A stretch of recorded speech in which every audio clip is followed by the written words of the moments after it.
Good morning, good afternoon, good evening. We are here again on Hidden Fact podcast, and it's still your host, Nnamdi Posi Iwala, and I have a wonderful person who is here today. He's going to introduce himself, with time. So today we're going to be talking about a whole lot of things, very, very insightful conversation we're going to have today. So before I go ahead, I'm going to be introducing our guest today. And sir, please, you mind telling us a little bit about yourself, your name, where you're from, who you are? Of course, for us to invite you here, that means you're somebody notable. So please. Okay, Papi, my name is Ikeokwu. I'm a legal practitioner, of course. I do politics too. Okay. And, I was the former state legal advisor of the PDP. But of course, I'm also active on social media, and also I follow trends on social media. Definitely. And address them, and commentaries and social analysts. I'm from Ishalambano, of course, Yeah. a lawyer, legal practitioner based in Owerri. I'm a father also. Okay. Husband and father. Okay. And aside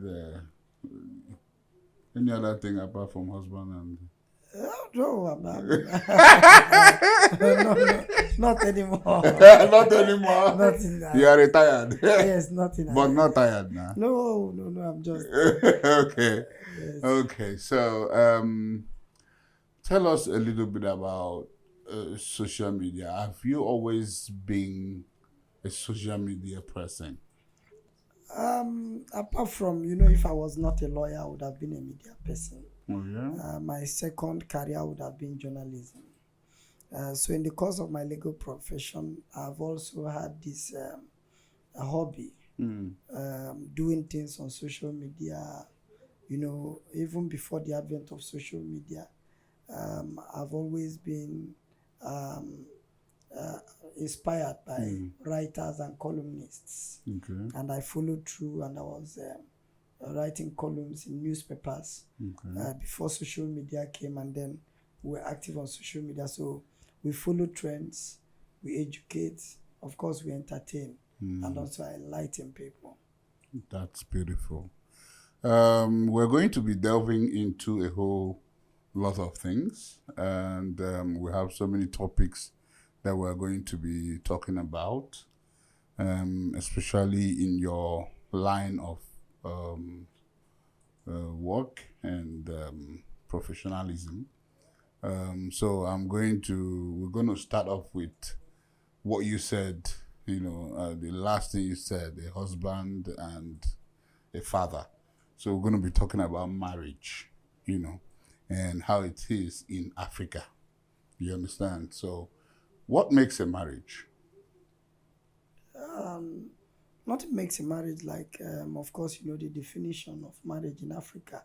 We have refused to make ours flexible. It is always a relationship between a husband, a man and a woman, which we metaphors to a husband and a wife.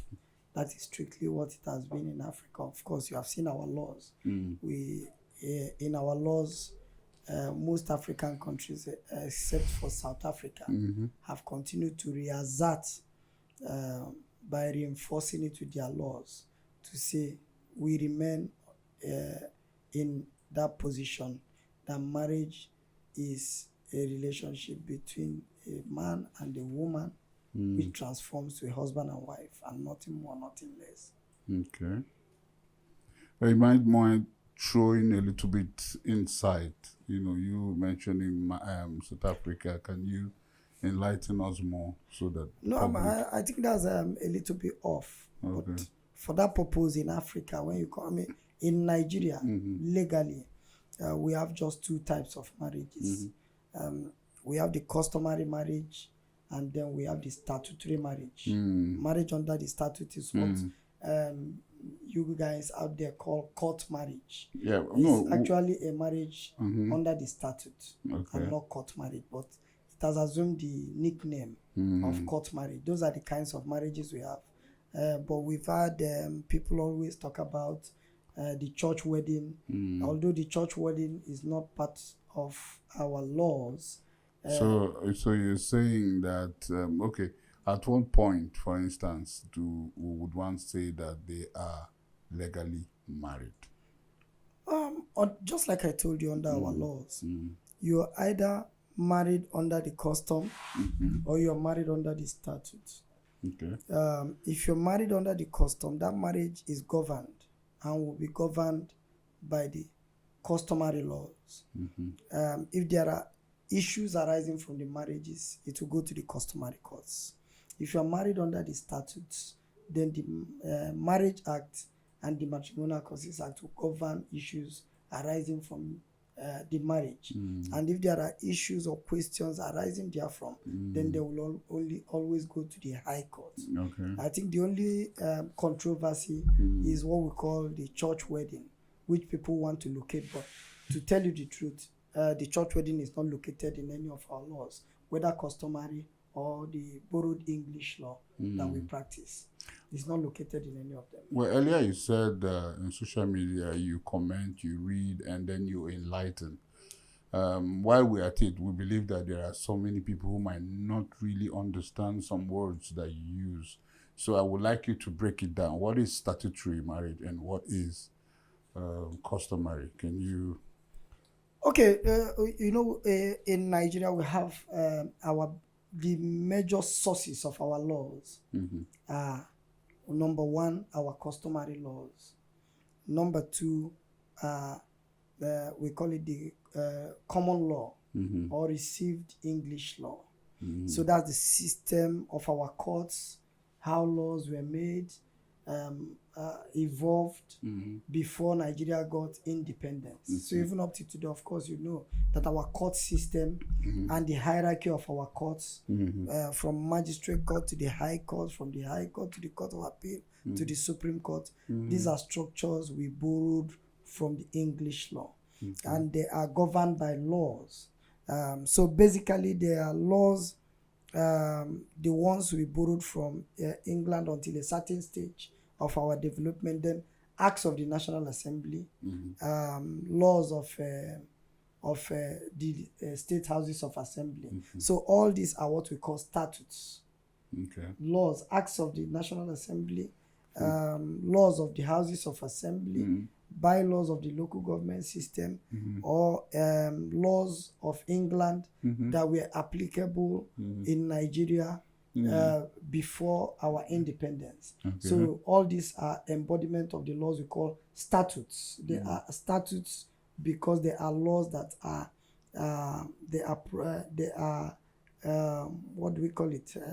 They are made and they have been enacted and they are contained in a document which you can read them. So that is what makes them statutes. So because our Marriage Act and the Matrimonial Causes Act specifies the processes and how a man and a woman can marry under the law, and is under that law. So we call it statutory marriage because the marriage was created by statute. So it's a marriage that was done in accordance with the law of Nigeria. So that is why it's a statutory marriage, because it is done in accordance with a law, in force in Nigeria. That's why it's a statutory marriage. And would you also say that that customary marriage is legal? Why not? I've mentioned that the sources of our law, customary law, is one primary source of our laws. So naturally, customary laws are applicable to the extent that they will pass 3 tests in our courts. So each custom is placed on a scale. Once it passes the 3 tests of repugnancy, incompatibility test, and public policy test. So once a custom is brought to the court must take judicial notice of the custom of a people. If the people say this is our custom, the court can take judicial notice and apply it only upon the condition that it passes the test of incompatibility, repugnancy, and public policy. So the only time the courts will reject to enforce any custom as a law is if it is incompatible with the Constitution of the Federal Republic of Nigeria. Okay. Just like the custom that a female child cannot share from the father's estate, which of course you know is the custom in Igbo land. Does it still hold? No. It went up to the Supreme Court. Okay. And some people challenged it to the Supreme Court and say, why will you share the property of a father and say the female children are not children of the man? Because the Constitution says guarantees the right to freedom against discrimination, either on the grounds of sex, tribe, religion, or age. Okay. So when you discriminate against a female child because she is female, then it was found that that very custom is incompatible with the Constitution of the Federal Republic of Nigeria, because the Constitution is supreme over every other law. So wherever any law is incompatible with the Constitution of the Federal Republic of Nigeria, it was stated in the Constitution that that law will be null and void to the extent of its inconsistency.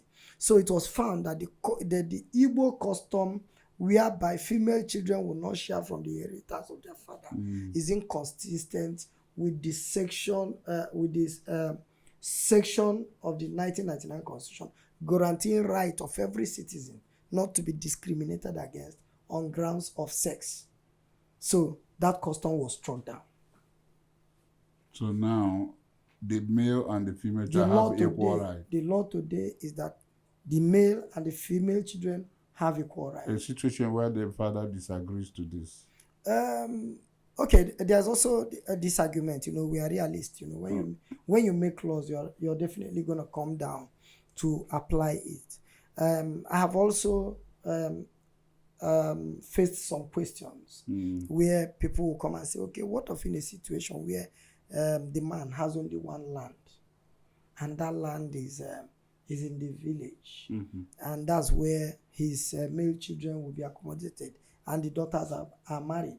So can the daughters now come and say that land must be sold and everybody must get a share? There are also many other circumstances, many other questions that have been thrown up. But I think there must be a reasonability test. What the Supreme Court has laid down using the incompatibility test, using the position of the Constitution against the applicability of the custom, Igbo custom, that female children should not share, is to establish their right to say, look, you don't just talk down the female children and say, hey, you don't put your mouth, this is about land. Who are you to talk about land? You see what it has established. But it does not also call for a daughter or a female child to be irresponsible. So and lack understanding. Assuming from our situation now, a man gets a land shared from inheritance, like my father gets a piece of land only from probably when the father when they share their estate from the great grandfather, and then probably my father's brothers, they share their property and he gets one share. It will be unreasonable for my sister that is married away to come and say that one share you must bring it, because the male children are now scampering to have an abode where they can put their head. So when you are now sharing it, so it's not reasonable for a female child to now come and say, oh, if it is 2 land, you must share it because I have a share. But there's a difference when a father, while alive, had wealth, probably property in Ikeokwu, in Aladima, in Amakohia, and somewhere else. And then he passes on. And the brothers will say, oh, you sisters, don't come close. No, you can't do that. So I think there's, it's the reasonability test. So in that circumstance, it is not an automatic trigger. What it means is that where a female child is saying, why sharing this? Give me my share. You don't deny her a share on the basis of what the custom says. What of will? A situation where the man, I'm sorry that we're a bit deviating a bit, but I would like to understand more since you are here. Very well. What if a situation where there is a will, where the man gives like 90 or maybe 100% to his male sons? Can the female children oppose to it? Can they fight it? No, you know, the difference in will is that the man is alive and administering his estate.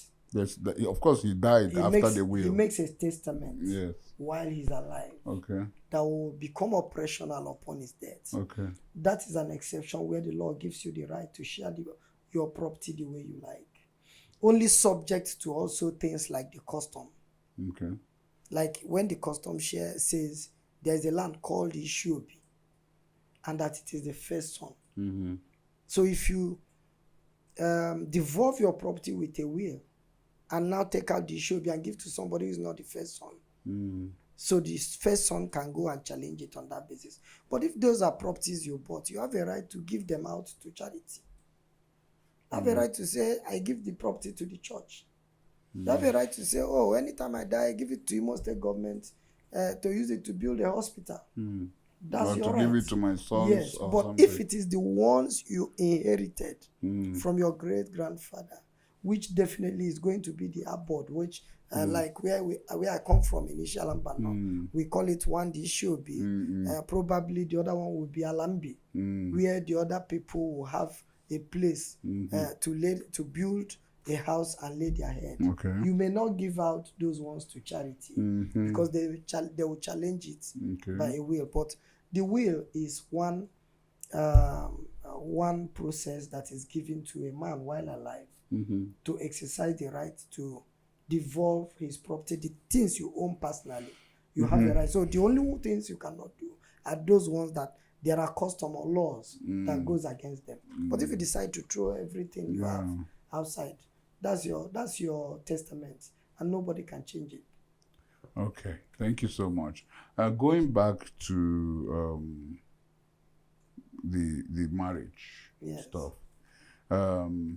When you do,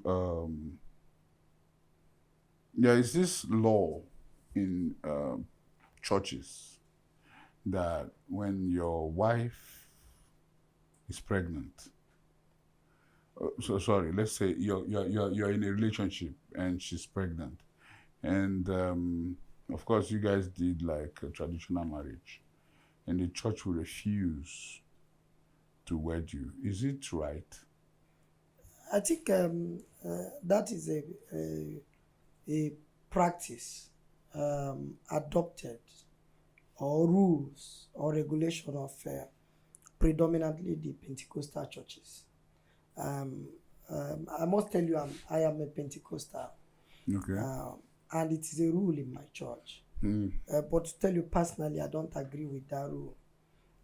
Especially the rule that after traditional wedding, you are not permitted to sleep or touch your wife or your bride because you have not come before the church to be wedded in church. I think I am against that rule because the concept of marriage from the beginning is customary. There is nothing like church wedding. In fact, church wedding is the culture, is the customary marriage of a certain culture. So to borrow it and now impose it on us is part of the things that eroded our culture, which we are now reversing because of enlightenment, especially in this information technology age, and with the empowerment that we have now with information technology to express ourselves. It is wrong to say that a man who hands over his daughter to a young man who presents himself and the daughter accepts the biddings and the person comes with his umunna and meets the umunna of the bride And after performing the rituals or the rites, let's call it the rites of the bride's umunna, and the man hands over the daughter to the man and say, take my daughter home. You go consummate and multiply. And then a certain other system is saying that the man is not married until he comes before the church and gets wedded. Okay. So I think there is something wrong, because even though we are Christians, I think the rule of Christianity must be subjective in its application. If the rule goes to Egypt, it must look at the custom of the people there before it can apply. If it goes to Brazil, it has to look at the custom and the way of life of the people to apply. In the Igbo culture, which I and you come from, we have a system whereby when a lady wants has found a man, like, you know, in our system is reversed. Before it was by referral. A young man comes home and says, I need a wife. And then the parents will go and scout. Yes. And then somebody can recommend from Mr. Okeke family. Yeah. And say, oh, there is a beautiful girl there. And they'll now go to Mr. Okeke family and say, we need this girl. And you know, times have changed. Yes. So it's no longer times like that. People can now meet in London, can now meet in Owerri, can now meet in the market. So when a young man agrees with a young lady, the young lady travels home. So our system of marriage, like I said, is a situation in the present whereby a lady and a young man meet either in the city or anywhere, and they agree to marry. And the young man agrees with the lady for a day to come and introduce himself to the father. Okay. So in our culture, the lady will go home and then present to the mother, to the father, and say, there is this young man that is coming about to see you over my marriage. Okay. And then the family waits for the people to come for introduction. Usually, it is expected that you come with one or two responsible people for introduction. Then the man introduces himself to the father of the bride. Okay. And it takes up from there, from the introduction. Then the father from there, once they look at you and also they accept, they now take it from there when you will now come for the formal introduction with your people, which goes with palm wine. So when you come for formal introduction, which we usually, in Igbo parlance, will say, we saw a flower in your house, we're passing, we saw a flower, and then we have decided to come for the flower. Before the father can now call the daughter and say, do you know these people? Should we take this palm wine? Yes. And that starts the journey. Then they now give you the rights and you do everything. Okay. So this is what the concept of marriage in our tradition. I'm talking about Igbo land. Okay. Now, what in cultural relativism, what the church ought to do is to now pattern Christianity in the way they can now make it applicable to our culture. What it means is, because it culminates to the final date of concluding the rites. Okay. When you do all those rites, you know, there is a final day when you come with your people. You do the rite for the umunna, the rite for the young ladies, the rite for the youth, the rite for the women. Okay. And then they now celebrate, and the man hands over the daughter to the young man and say, you can now go home with my daughter, do with her anything you want. You now have my authority to take her home as your wife. Okay. Go consummate, produce children. I have given you the right. And his people, his umunna, are now witnesses. So what we expect the church to do is, in cultural relativism, is to now apply Christianity in a way it will be applicable to our own culture. That is to say, nothing bad in the church after that procedure has been done to now bless the marriage there. So the concept of wedding gown, of wearing a suit, of the ring, of bridesmaid, of the cake, of even taking vow, are a culture we borrowed from other people's culture over somewhere. Okay. Here, we don't actually need to do all that before we can say we're married. Okay. So this is what this years of information technology have shown us. We didn't know about this. If I had known, nobody would have imposed another culture on me. But now that we know very, very well that a marriage can be conducted without taking that official vow that we borrowed from Europe, without giving wedding rings, without cutting cake, without wearing the wedding gown and all that. Marriage can be properly conducted when the father hands over the daughter. So the church can be there to bless the marriage, and that's a wedding. Okay. So the system that we must conform to the culture of the white man, I think, is a cultural clash. Okay. So it's not our culture.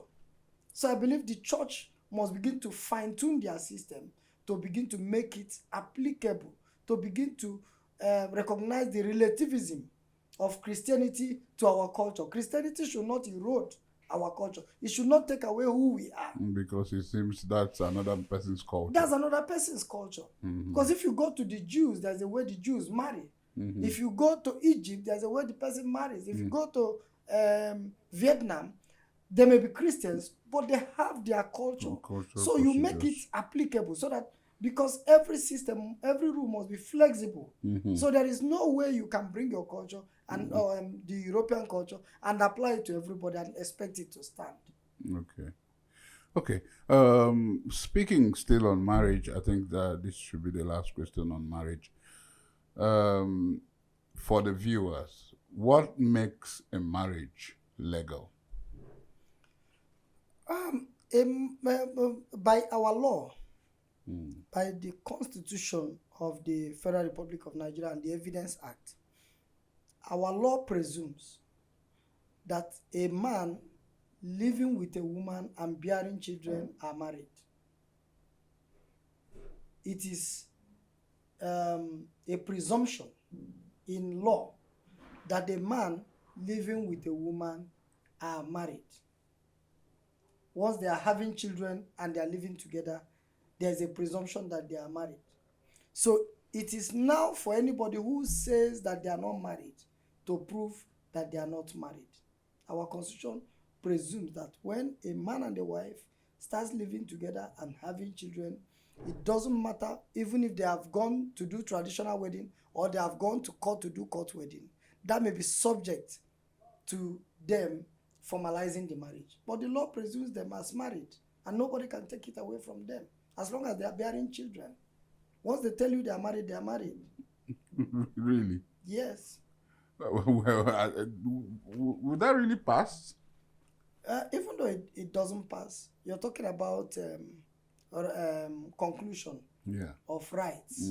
But once they are producing children, it is assumed that they are husband and wife, and the child is a product of the marriage. Without any form of... Yes, but for the purpose of our laws, our law recognizes two marriages: customary marriage or a marriage under the Act. So a marriage under the Act, when you go to the marriage registry and you fulfill the requirements and they take you through the process and then you are pronounced legally married and you enter your signatures in the Form E as expected by the Marriage Act. You fulfill the provisions of the law and you become married. In our customary law system, when the father of a woman gives the woman out and says, we know now that we are happy that you have taken our daughter, it is traditional, and you have married the lady. Thank you. More hurdle. Thank you so much, Bar. I want to believe that were you born in Catholic or were you born a Pentecostal? Because I heard you mention earlier that you go to Pentecostal. It doesn't matter. I'm a Catholic by birth, but presently I'm a Pentecostal. So this takes me down to the question that I want to talking about church. What is so special about tithes and sowing seeds and the first fruit? You mind throwing a little bit light, because there has been so many controversies recently about things that the pastors say. In fact, I actually watched one particular pastor say that the reason why Christ didn't live to old age was because Christ wasn't paying his tithe to God. And then we also have a incident where a particular pastor said that that he had a bag of rice and he gave tithe and the bag of rice refused to finish. And then, there are so many, things in this line that, kind of sometimes makes us begin to wonder, the magic this tithe does. So I would like to, as somebody who is rooted in this, in the church sphere, to, throw more light on this thing. The truth is, I'm not rooted in the church sphere. Of course, I'm not a clergy. I don't claim to be one.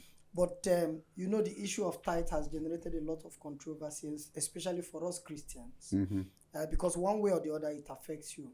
Okay. It's either it affects you because you're a Christian, or a whole lot of us who are becoming disenchanted with the entire debate. Because whether you like it or not, my generation have a problem with the pattern of Christianity that we are practicing in Nigeria.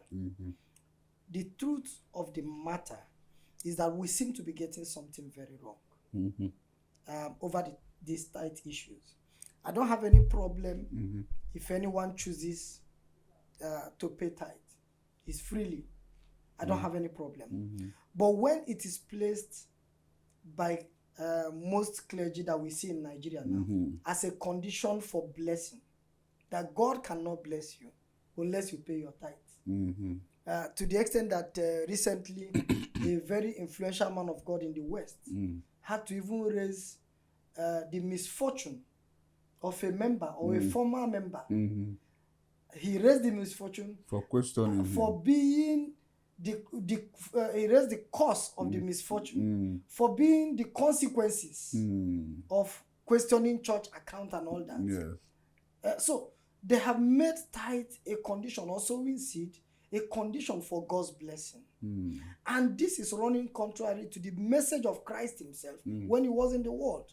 If you can remember very, very well, there's I think the church in Nigeria or the these 21st century preachers are highlighting payment of tithe and sowing seed as a major condition for you to succeed. And Jesus never at any time emphasized the need of payment of tithe or any form of offering whatsoever as a condition to receive from his Father. Okay. Let me give you an instance. If there was anything Jesus Christ stressed or overstressed during his mission on earth or in the Bible, go and check the Bible, it is love. Yes. He was always talking about love, and he said love was above every other. Love your neighbor as yourself. But the church don't preach it. Don't do to your neighbor what you wouldn't like to be done to yourself. Whatsoever you do to the least of my brethren, that I should do that unto you. you should do unto me. Yes. There was never a time Jesus Christ highlighted your commitment in payment, in giving, as something that will make you a special person. I have a serious problem. Let me give you an instance. Like, I'm somebody who can believe in a system. I can be a part of a system, but I criticize the system I belong. I'm a Pentecostal, like I tell you. But there are things, even in my own church, I'm not comfortable with. Ask me what it is. What it is. Okay. There is a process whereby titles are called to be prayed for. And I am against it. In the Bible, Christ didn't pray for anybody differently. That is discrimination. Indeed it is. That is social stratification. True. When Jesus came, he went to Zacchaeus' house, and people said, why would you go to this man's house? He said he came for the lost sheep. That he didn't come for the people who are already saved. That he will continue looking for that one who is not saved. So when he went to Zacchaeus, they said, why will you go to this one? He said, no. That person you think I shouldn't go is the person I should go for. So why should you give special prayer to those who pray, who bring tithes? It's blackmail. First fruit. It is blackmail. Yeah. And again, you are segregating. Remember, there are 2 demonstrations about giving that Christ did. I don't know the sections in the Bible, but I'll tell you the 2 demonstrations. There was the case of a woman who gave her widow's mite. Yes. And Jesus stressed it. Yes. Said, do you know this person? This person that gave that little. It is this person that has given the highest. Yes. True. Because he gave out of long suffering. It is small, but the willingness is what mattered. So he didn't stress the biggest givers. He stressed the person who gave out of long suffering. Indeed. The other one is what he told the rich man. Said it would be difficult, like a needle passing through the head of a camel passing through a needle, than for a rich man to make the kingdom of heaven. And when he had an opportunity to demonstrate again, he said, rich man, go and give everything you have to the needy. He didn't say, bring it to me. He didn't say, bring it to help my ministry. He said, go and give everything to the needy. That's what he told the wealthy man. But here, we want people to bring the fat tithes. And we give them the special prayer. And what do we say in the prayer? We say, oh, because you have paid your tithe, that God will rebuke the devourer for your sake. Okay. Windows, the floodgate of heaven will be open to pour more blessings in millions to the tithe payer. Then the people who are poor don't deserve that prayer. That is social stratification. That's discrimination. Yes, it is. Christ did not demonstrate that. So where did we get it from? So this is a conflict. So you now ask yourself the question, where did we get this message that we are preaching? Because another demonstration of Christ while he was alive is that this gospel, this message, this good news is given free. Freely you have received, and freely you shall do what? Give. Okay. Therefore, people should not be compelled. People should not be blackmailed. Don't tell anybody that because he didn't pay tithe, he's an armed robber. Because our religion, Christianity, is a religion of love. It doesn't go with a threat. It's a religion of love. Teach people the revelation in giving. When they now understand, they can now give willingly. Don't even measure it. Because what they saw in the Bible is relative to the Jewish people, is relative to those who were serving in their temple. It is relative to what they had at the time, the farm produce. So those who were not going to farm, who were keeping their time, do this and do this, for there to be food. They didn't say bring those things so that we can sell them and build institutions. No, they said just to provide for food for those who don't go to the farm. So it's cultural relativism. So it's not about wealth. It's not about just we pouring the money and pouring the money. Then we cannot decide what to do with it later. No, it was strictly about feeding for the Levites who were at the temple. So it's about cultural relativism. It's not a condition for the good news. It's not a condition for the gospel. It was never a principle for success. That if you don't pay tithe, you will. Even when Jesus was on his mission on earth, there were people who were not part of this. Of course, you know. There are Philistines, there are whatever people. So his message was to those who were with him, Israelites and around him. So it means there were other people in the world who were not Christians. True. So if you now say the secret of success is that you must sow a seed, what are you not telling the world about those who are not Christians? Are you now saying China, they can never succeed again? Look at other countries. So China is not a Christian country. That's the question. Still on the tithe issue. Do you pay tithe? And do you still pay tithe? Do you do the first fruits thing and all these things? As a Christian, and a member of a church denomination, education has now taught me that I know better. And nobody can blackmail me. God is not a tax collector. Jesus never set the principle or tied blessings of God to a condition. And if we say Jesus is the principle for Christianity, then we must follow. So, for what I know that Christ stressed when he was in his mission, reading my Bible, was love. Love thy neighbor as yourself. Whatsoever you do to the least of my brother, that you have done unto me. So when you do something to a person in need, when you give something to the needy, when you help your neighbor in need, your brother in need, your friend in need, or even of the highest order, is a person you don't even know who is in need, and you support the person, you are doing the dictates of Jesus Christ. And nobody can blackmail you to have done anything less. But if, when my heart is led, I give out of my free will, because Christianity is by volition. Christianity is love. Christianity says, freely ye have received, and freely ye shall give. So if God has given according to the manner God has given you, if God has given Dangote so bigly, Dangote may bless people bigly.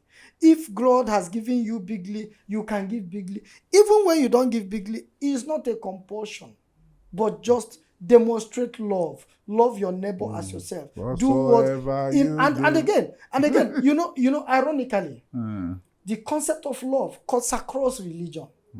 Even those who preach against religion stresses love over everything. Yes. So when you know that, you now have to understand that just like Jesus Christ demonstrated, love is above every other thing. So continue to demonstrate love, continue to show love to people, continue to give to the needy. Even when I contribute to the church, I am giving out of love. So that's why we're saying, don't compel people, don't blackmail people, don't make people give out of compulsion or out of condition that they are expecting something. It is a wrong philosophy. Okay, I want to ask this, still on this. How do you feel when you are in church?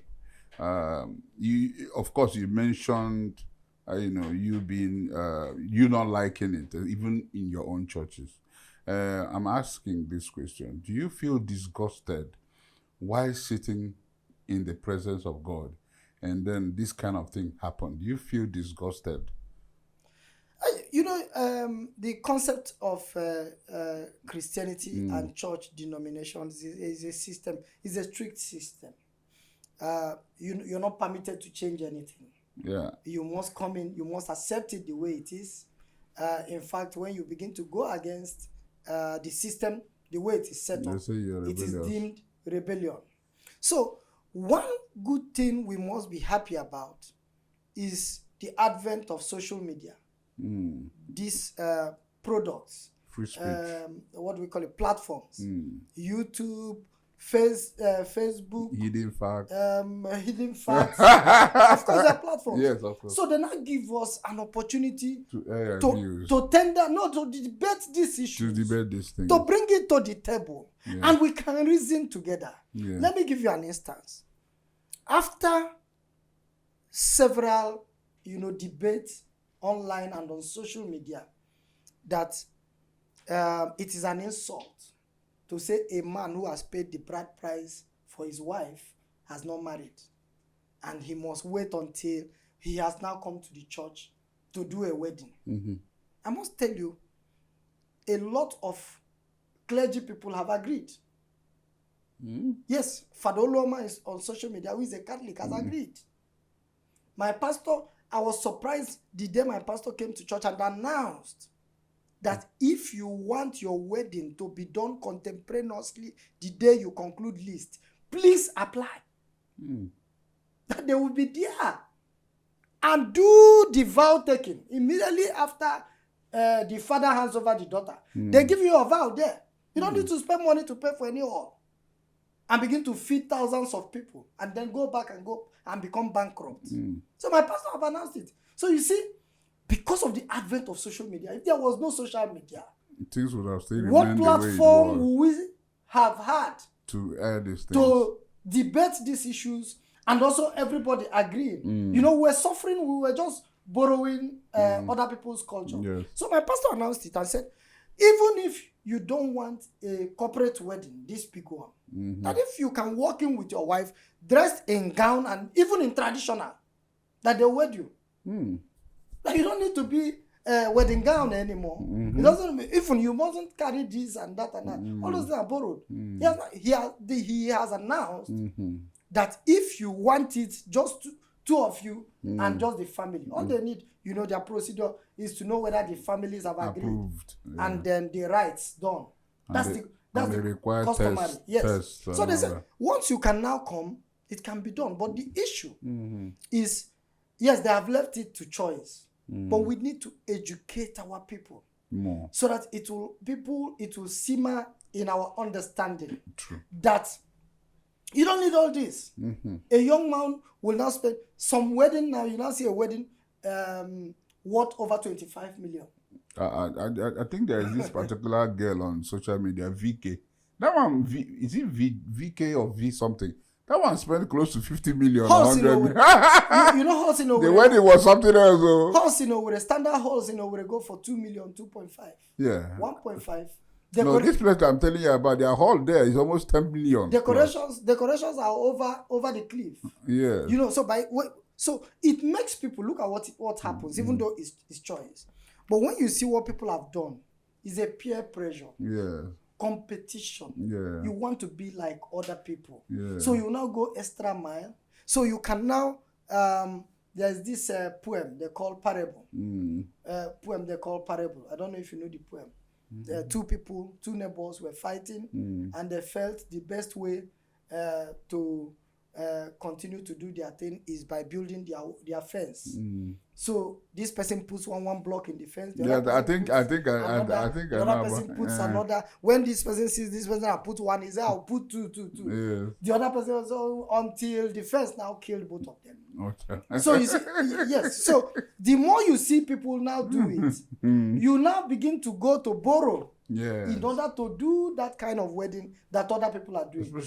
Especially Yoruba people. Yeah, Wambe. Yes, these people can we need borrow. to educate our people that this concept of marriage is a private thing. Yes. It's about a union, consummating the union between the man and the wife. And in fact, the success of marriage is the marriage itself, not the wedding. Yes, true. The wedding is just the starting. Yes. So when you now go in and you're bankrupt, a man that has no money, you'll be insulted in your marriage. You have a lot of problems, in fact. But funny enough, we claim to borrow their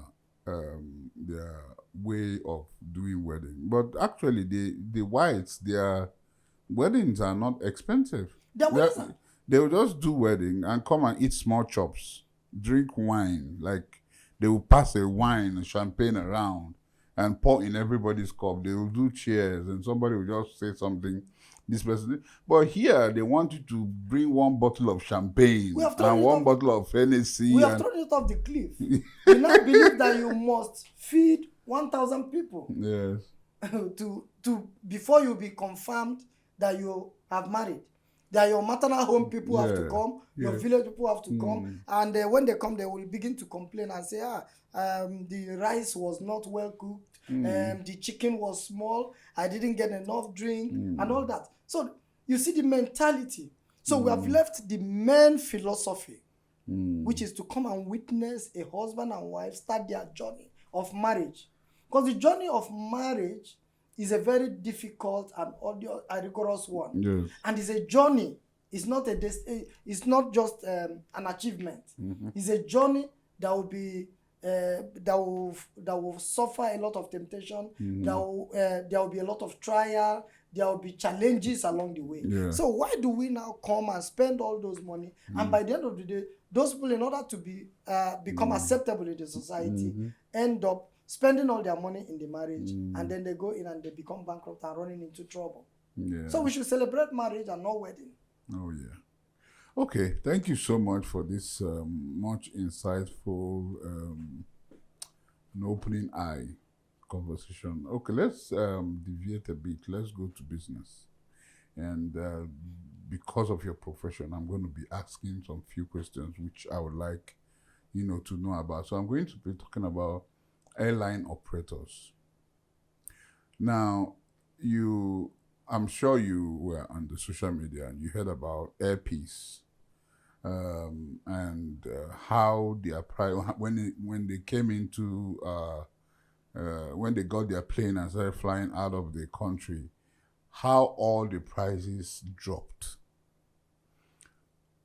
Is there any law that should hold other flights accountable for ripping Nigeria off? Because definitely, if somebody is charging £2,000 to take you to UK or take you to Netherlands, or then a Nigerian person brought a flight, dropped it to 800, and then you that is taking 2,000 dropped it to 700. Is there no? That means they have been ripping Nigeria off. Is there any law that protects Nigerians from that? And then while at it, so that we don't, so you can answer the two of them together. While at it, why do Nigerians pay more than most other countries? If I must answer that, I must tell you, private businesses are determined by market forces. Okay. Of course, the campaign is that we should bring in private investors and allow them to drive the economy.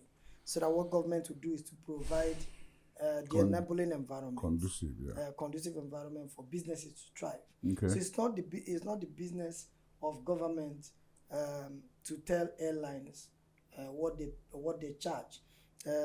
Private business is about demand and supply, and is about offer and acceptance. So I'm selling this for this. If you want, you buy. If you don't want, then you don't buy. So are you saying there shouldn't be any form of regulation? No, there cannot be regulation, because someone is offering his services and you agree to pay. If you don't, there are choices. Mm-hmm. There are choices. There are other airlines. Mm-hmm. If you feel you cannot afford that one, you can go. But I understand when Nigerians complain that there are variations to the manner other people are treated, like when you travel from other West African hubs like Ghana, mm-hmm. that it was a lot down. Yes. And what we were facing. But think about it. Business is all about competition. Mm-hmm. Part of the reason countries have their national hub is because their national hub will relatively consider a price that is relatively affordable by the citizens. Mm-hmm. And when that national hub is effective, it will now bring in competition. That's the whole essence of private sector driven economy, or market forces. Mm-hmm. So when somebody is willing to take for less, just like I've seen Airpeace cost. Okay. Because when we have now done what we needed to do to have a Nigerian airline competing in the same routes.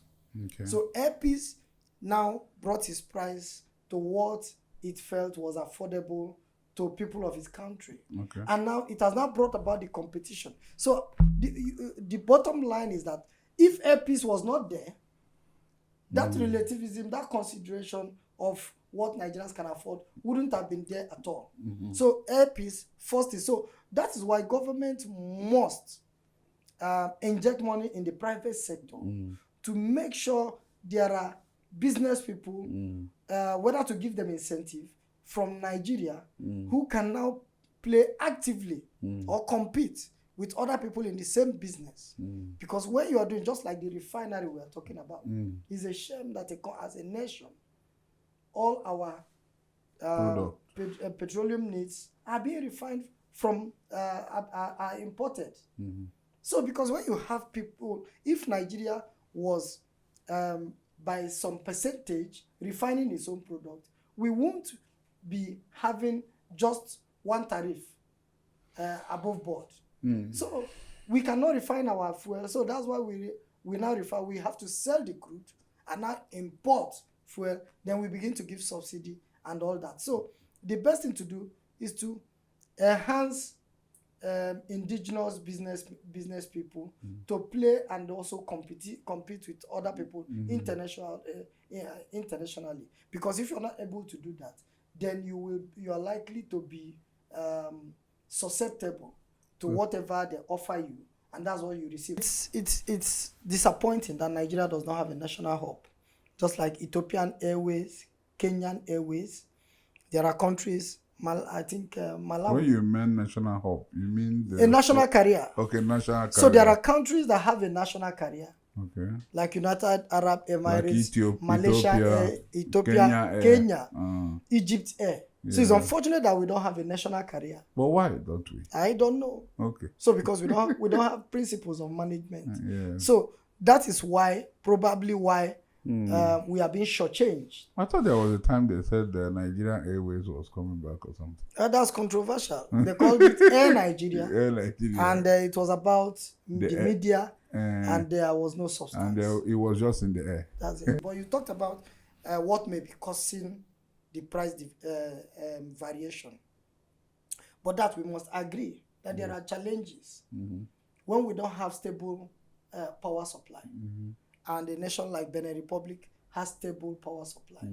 It affects businesses just like it affects your own. Because when you look at what you spend in 1 month as a factor of production in environment A, and you look at what it is in environment B, you will notice that one is harsh and one is just okay and stable. Then you talk about the fluctuation of the naira. When you talk about the fluctuation of the naira too, so people are finding, when someone finds it difficult to repatriate its money. So when the naira is 150 naira, 1,500 naira today, and I collect money from people and I want to send it, repatriate it, and the next day naira is 1,500, 1,600, causing that money you got to devalue. So it becomes difficult. So we must agree that there are challenges, but it should not make people take advantage of us and rip us off. Okay, so there is no any kind of law. No. There is no law, except if there are things that are diplomatic. If there is a treatment that we feel that is targeted, that is profiling Nigerians, that is unfair and profiles our citizens, then we can take it diplomatically by way of reciprocity. We take it up with the international, the embassy here, and tell them we don't like this because you're not treating people out there. Why will you treat Nigerians like this? And if you continue, we are going to do some things to reciprocate. In international diplomacy, we have doctrine of reciprocity. Then we can now find another place we can hold them in order for them to reverse that. But that's when a particular action is profiling Nigerian citizens, but not market forces. Just like you saw, Airpeace brought down the price because we now have a Nigerian company that is competing favorably. So we should do more to enhance companies or business people in Nigeria, private support business our people, own. Yes, to compete with their counterparts internationally. Okay, since we are talking about flights and Airpeace, and there was this particular incident that happened about, Onyema, the Airpeace CEO, having to use the Igbo fabric of Ishiago to make clothing for the air hostess, and people frown at it. Some say that the woman shouldn't be wearing Ishiago, and why would he use it to make clothes for them? What's your take on that? Did I actually hear that? Yes, it did happen. I didn't hear that because I don't think anybody had issues with that. I think the only time I felt I had issues was a bigoted person that made a statement on Twitter saying, why would Airpeace do this? Because they are trying to tribalize it. There is a national asset. Why will it be tribal or whatever? Apart from that, I didn't see any serious controversy. It was a very big controversy on the media. I didn't. It was very, because everybody, in fact, he even had to come out to say something about it. Yeah, well, for me, it's selling our culture. It's selling our culture out there. So, but people are saying that despite the fact that it's selling our culture, that the fact that a woman wore it is where we are really frowning at. I didn't have that issue because I'm an Igbo man. I don't know anywhere it has been said that a woman cannot wear Ishiago. In any case. So people are just actually just. I don't. That's why I said I didn't see the debate, because if there should be a complaint, it should be from us. Okay. And then, to say the truth, the Ishago is not even locally made. Yes, we adopted it. Yes, we found a philosophy around it. So Ishaku is not like Igbo thing. No. It's a recent thing. It's a recent thing. Yes, we just bought it, but that's not our dressing. Oh wow. We just bought the philosophy around Ago, because Ago as an animal is of such a cultural significance to the Igbo which we belong. You know, Ago is a symbol of strength, resilience, a symbol of power. You know, so we highlight Ago as an animal. So that's the philosophy, and that's why we relate with the cloth. But the cloth was not there in the origin. Okay, thank you so much. Let's go down to, since we are talking about Igbo culture and its likes. I used to have a particular friend who really blasted Igbos for eating in burials. I would have mentioned his name, but there won't be any need. But he really talked about it, and I think he wrote a book about it, that he made mention of Igbos being pigs. That was his statement, that because they eat in burials. So because of that, that makes them pigs. And I can remember when his dad died, I was the one that actually helped to manage the father's burial, because he was the father. He was not around. He didn't come back for the father's burial, and some of his brothers did. It was just one of his brothers that came back. So I actually helped them, to,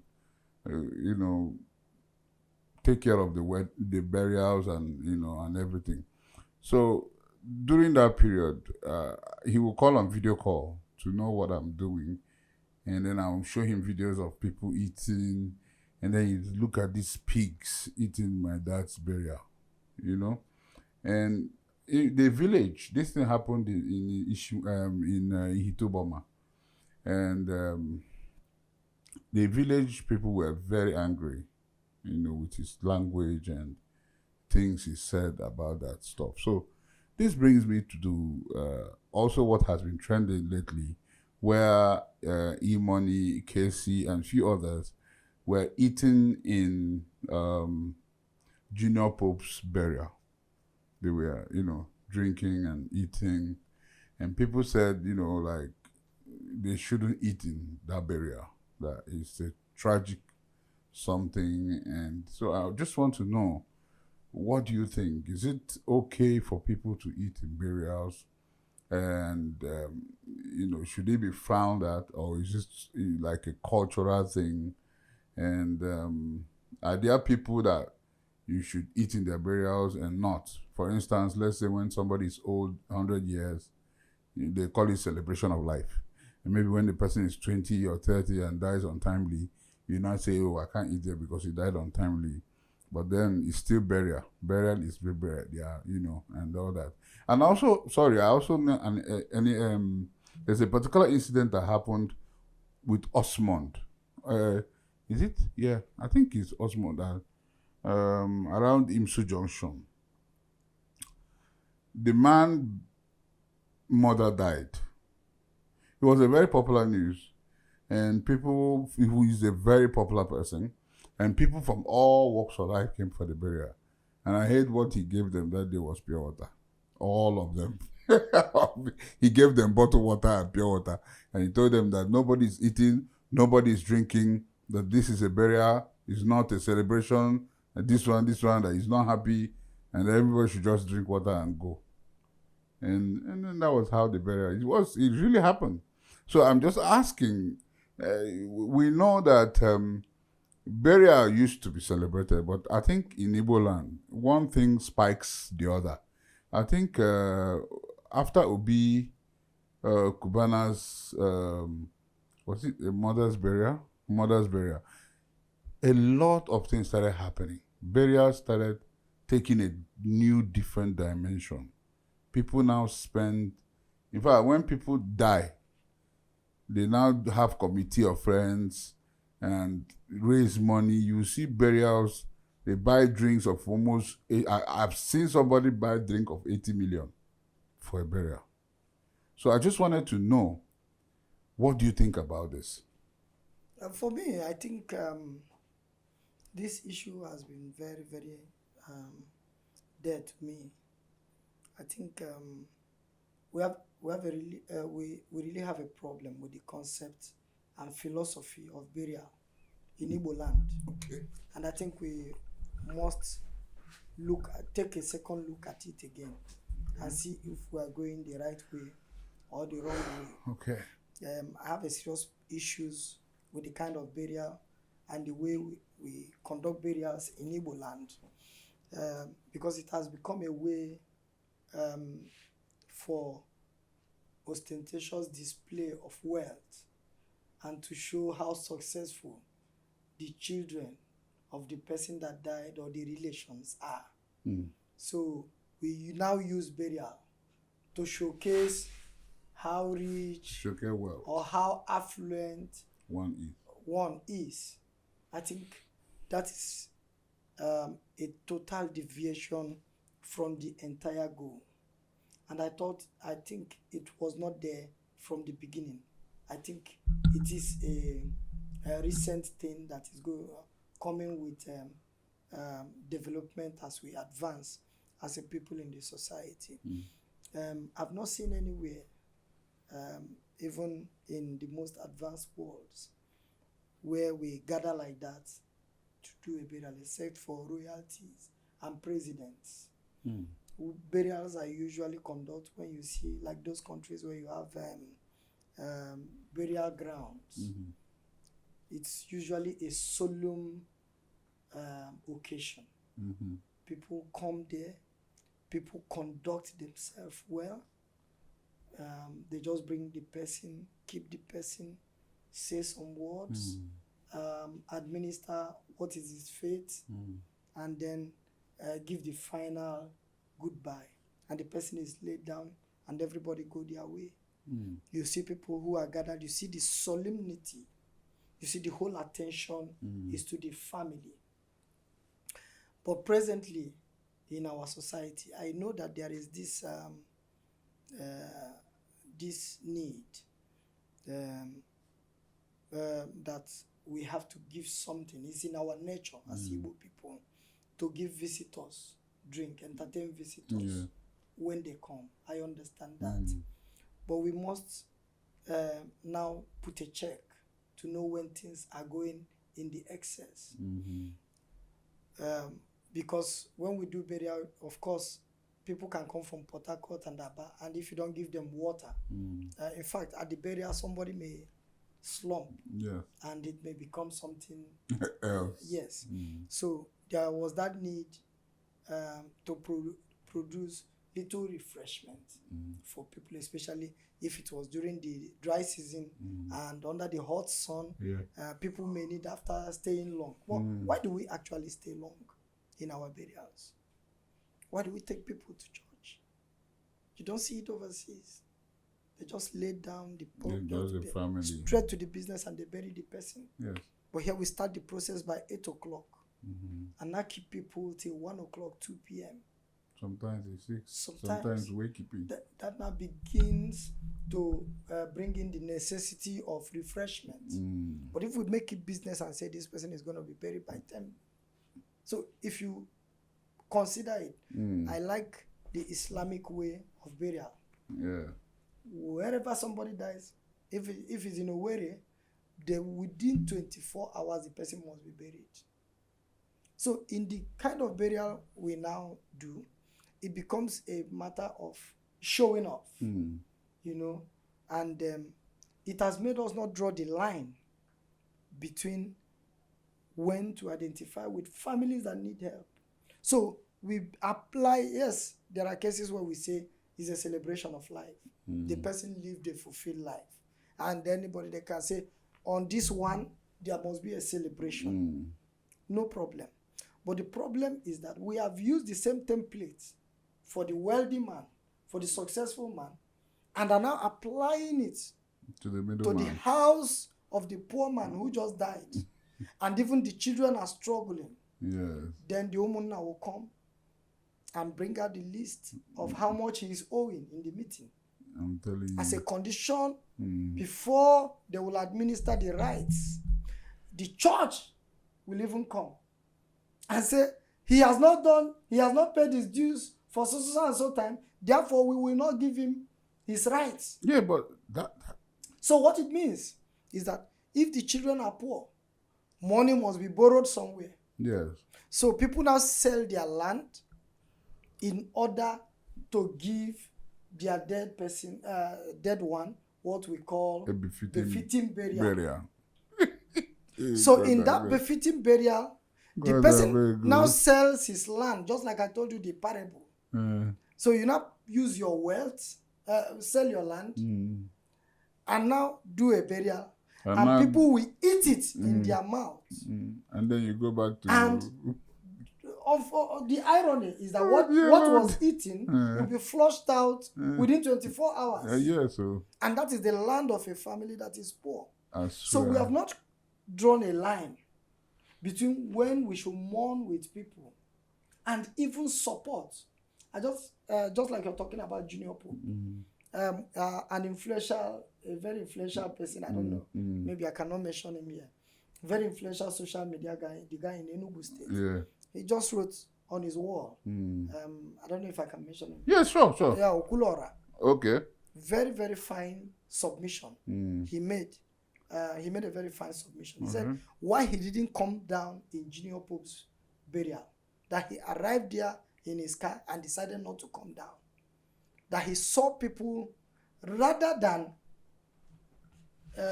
making it a solemn gathering for the way and manner that young man died, an unfulfilled life in his prime, leaving those children, that he now met people celebrating, doing all kind of braggadocio, and displaying all kinds of things. That he expected people will talk about how to do an endowment fund for the children, how to raise money for the training of the children. But I believe that E-Money and Casey have taken that. That's to not what we're talking about. He said the mood he saw was a festivity, was a carnival. Well. That every attention would have been channeled to the family, and also echoing of the way and manner the young man died. But instead, that he saw celebration and that he refused to come down. That is the summary of the problem that we have in Igbo land. Yeah. People now come to the burial forgetting why we are there in the first place. That we have come to commiserate with the family in a time of trial and also support them in this time of need.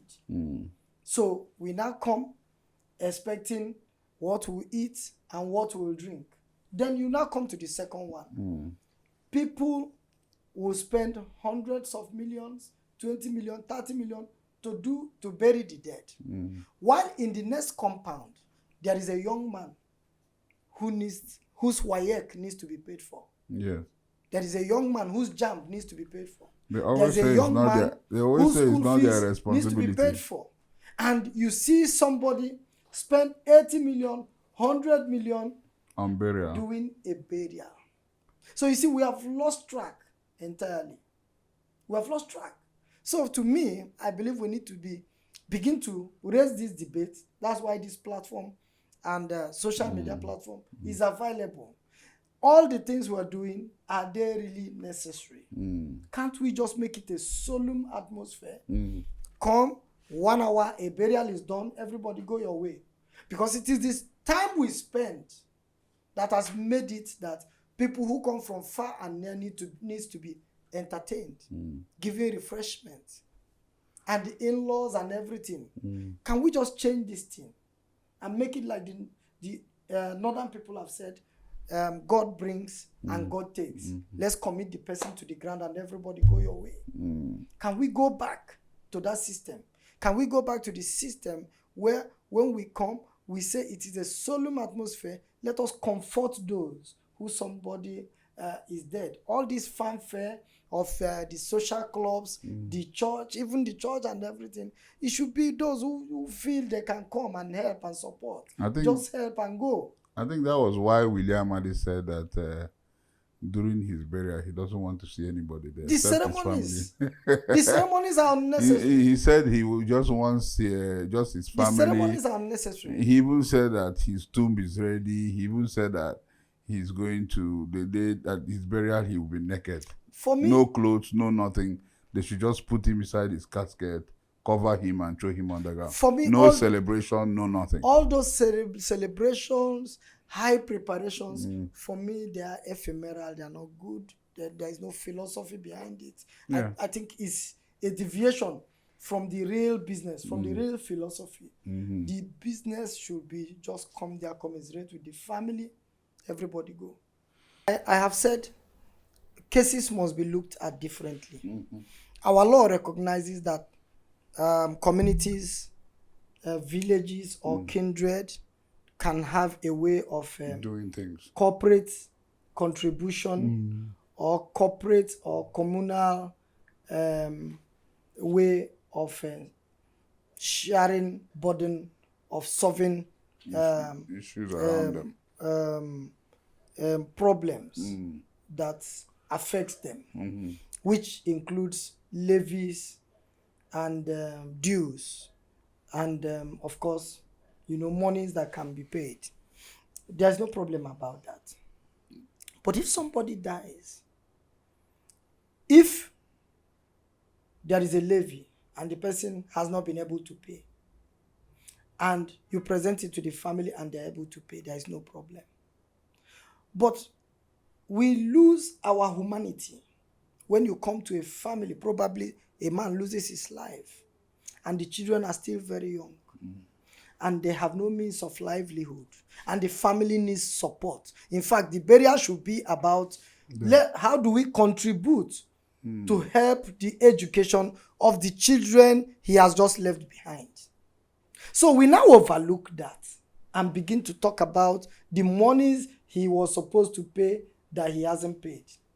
So if the man does not have it, our humanity should teach us to let go, to even contribute to do the burial and even look after the children and see how they can develop and become. Because when the children become somebody, they will now do the contribution.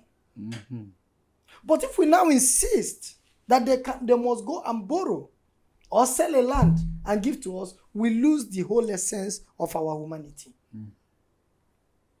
Which unfortunately we have lost. We have lost. So when the case is so there, when the case needs the help, we should see it differently from the man who is doing carnival or ofala to bury the father. It's a different case. So when you see a situation that needs help, that is pitiable, you change your pattern so that to still meet that philosophy of a burial, which is to commiserate, to support in time of need, in time of trial. And sympathize. While, we're going towards the end of this particular beautiful program, you mentioned being a politician as well. And may we know which denomination that you are in? No, it's not about political party. Yeah. Like presently, I just resigned from the PDP. Yeah, I wanted to ask you because now that PDP is, what next? No. I don't think. No, I just wanted to know, like, now that, because of course, it's glaring that a lot of things is happening there. Let's deal with the facts. Okay. When banters are being exchanged, you can use those kind of languages. But the truth about it is the party is there. We just exited. They can exist for whatever reason. They are not. So for facts, I am not saying that. But when we exchange banters, that's offline, off record. They are not just that. By the Constitution of the Federal Republic of Nigeria, you have right to freedom of association, thought, and thought and belief. So at every point in time, you have a right. It's voluntary. It's out of your own volition to choose where to belong. Okay. At any time you feel to exit, you exit. Yes. There is no problem about that. So presently, it's not about political party. When we do politics, is to try to find to contribute to governance, to issues about governance, because it is the only process through which the Constitution has made that leadership will be chosen in the formal sector, formal government sector. So to play an active role, you must become a member of a political party, or else you choose to be a bystander and vote when the political parties, politicians present someone to you, because you must choose somebody from a political party. So presently, I don't belong to any political party, and the real reason why we play a role is for you to have the opportunity to contribute to governance, and also probably that's the only platform where you can have to touch more people, and also to display your service, to offer your service to the people, depending on the capacity where you serve. So no big thing about it. Presently, I'm not in politics, but when I'm a member of a political party, but when I decide, of course, it will still be open. You still come back and tell us. It will be open. You don't. I don't need to come back. Okay, there is this rumor. It's a rumor because we're not sure, but there's this rumor that PDP, MP, NNPP, LP, they want to merge as a National Democratic Labour Party. Is that a true or false allegation or rumor? No. Politics is not our brief. Yeah. In our brief, we love to learn. We just like to learn. No. I will not discuss politics. Let's leave it at that. It's about me in your studio. I won't go outside that. Okay, beautiful. Is there anything that you feel that you should, something that you feel that you should add to all that is being said here? Okay, I will talk about one that also affects my sector as a lawyer. There is this also, when you hear some men of God, some clergy, they will tell you that Jesus Christ spoke against divorce and said... Against? Divorce. Okay, divorce. That divorce was not approved in the Bible. Okay. That the Bible was against divorce. And what Jesus Christ said and what Paul said. Okay. And I think those who say that does not appreciate the concept of life. And also the same thing that I said, that when Jesus Christ was in his mission, everybody he's met was not a Christian. So the earth is not occupied by Christians alone. So the rules cannot be made for Christians. So this is what most of our clergy does not appreciate. The laws of our society are not the rules of a church. So when you make laws, you are making laws that will govern. The language of the law is any person.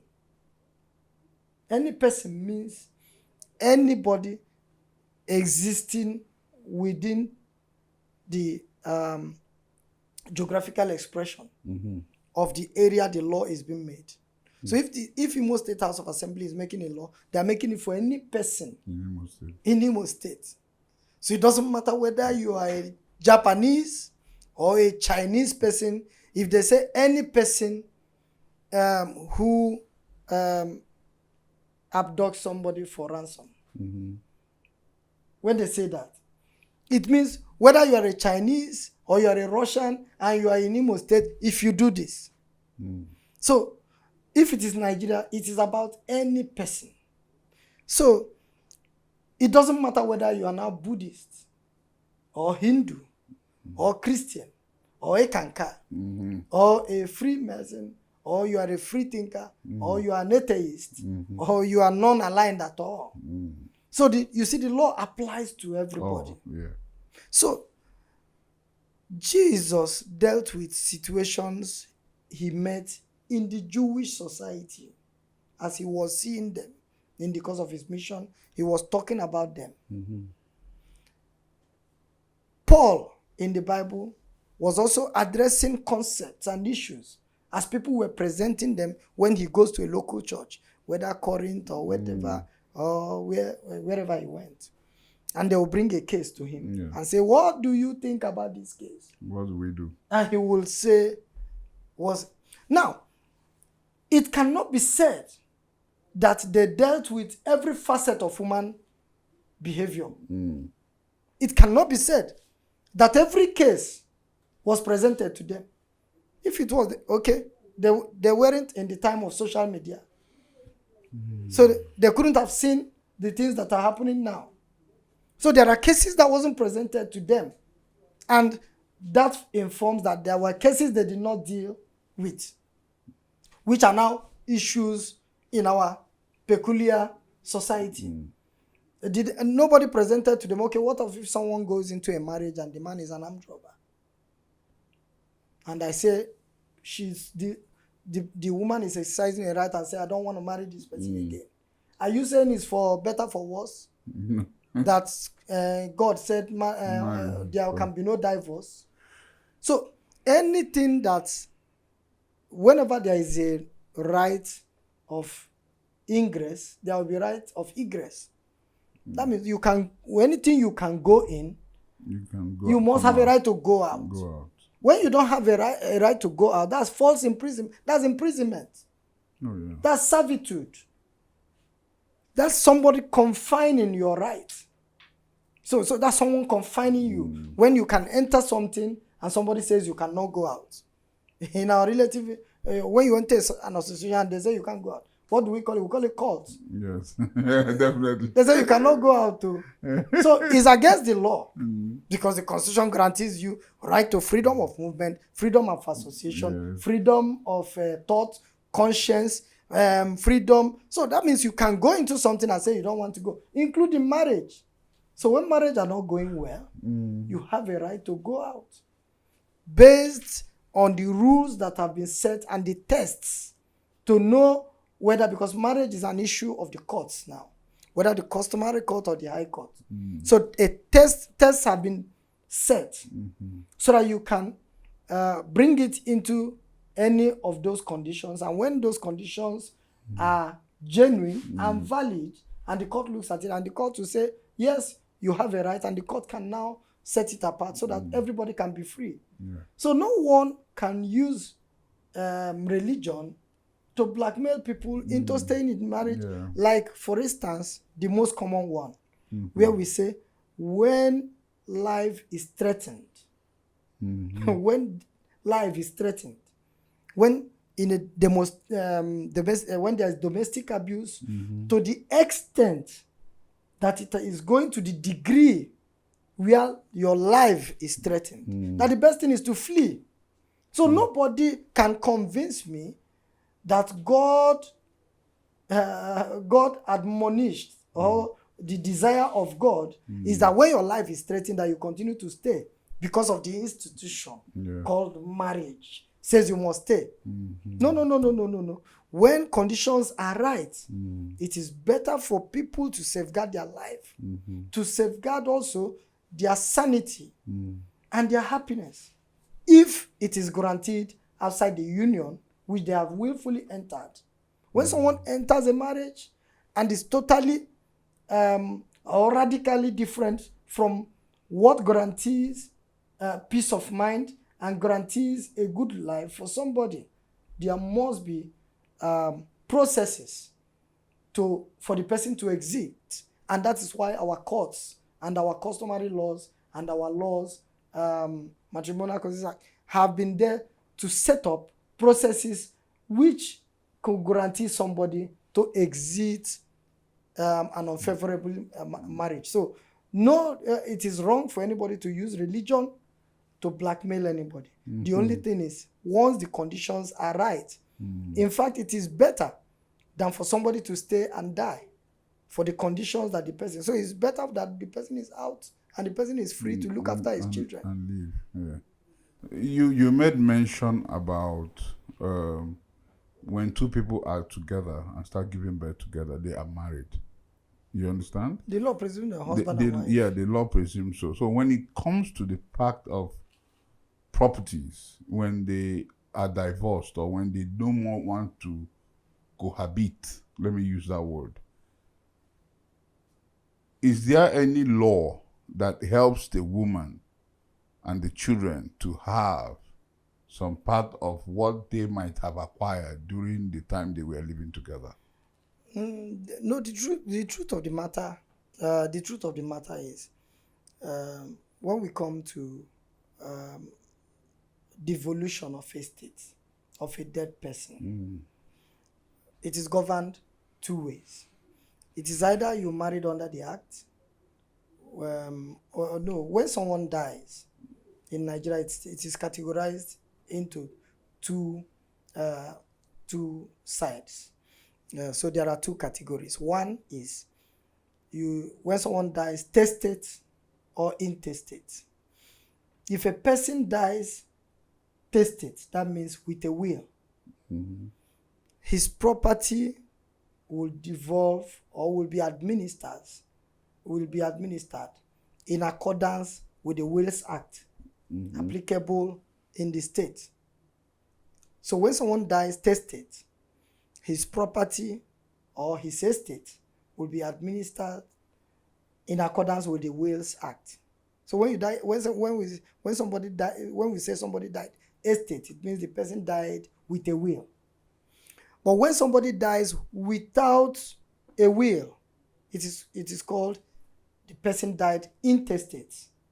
So when a person dies intestate, his properties will be administered in the custom of his people, in accordance with the custom of his people. Okay. So if an Igbo man dies intestate, his estate will be administered in accordance with the customary law of Igbo people. If a Yoruba man dies intestate, his property will be administered in accordance with the custom of Yoruba people. If it's the North, of course, majority of the Muslims apply the Islam as their culture. So it will be administered in accordance with the Islamic custom. So what we are talking about is when a man dies intestate.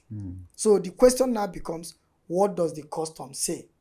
So like in the question where you are raising, where a man has not done the marital rights of a woman he's living with. Yes. Of course, if you're an Igbo man, you must know this.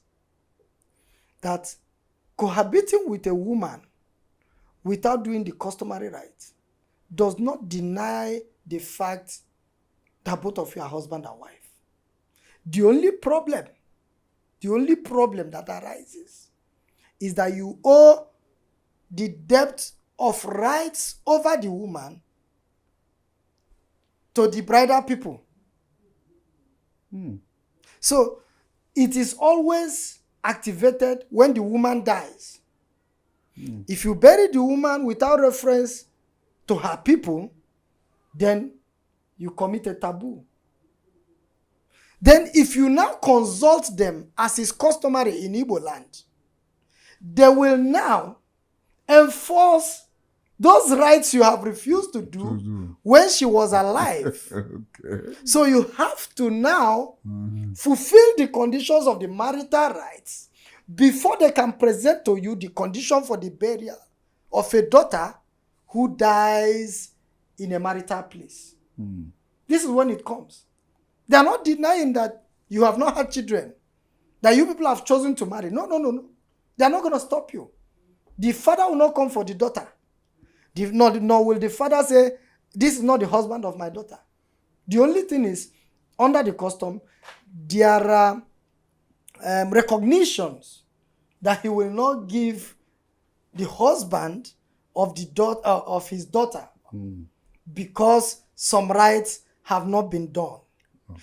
Then in his place, the man who has not done the rights of his wife is also seen as not a qualified man in the union, in the town union, or whether they are Ladimma, because you are seen as a full-fledged man under the Igbo custom when they have witnessed you go and pay for the bride price over your wife. So there are even cases in Igbo land where a man, while alive, could not do the rights of the wife, and the children do it when they have grown, so that their mother can be qualified and their father be qualified for every right whenever the occasion arises for either burials or anything, or in the committee of Amala, so that their father can be said to have become a full man. So there are cases where the children of the people. So that you have not paid bridal price does not mean husband and wife living together having children are not presumed husband and wife. They are presumed husband and wife. So in case of devolution of properties or administration of estates, as long as the man is an Igbo man, what does the custom say? His properties, how does he say it will be shared? That is the way. So it is his nativity, where he comes from, the culture of the people that will apply. Okay. Thank you so much, Barrister Sir. Thank you, Pepe. It has been a wonderful session. Yes, it has actually.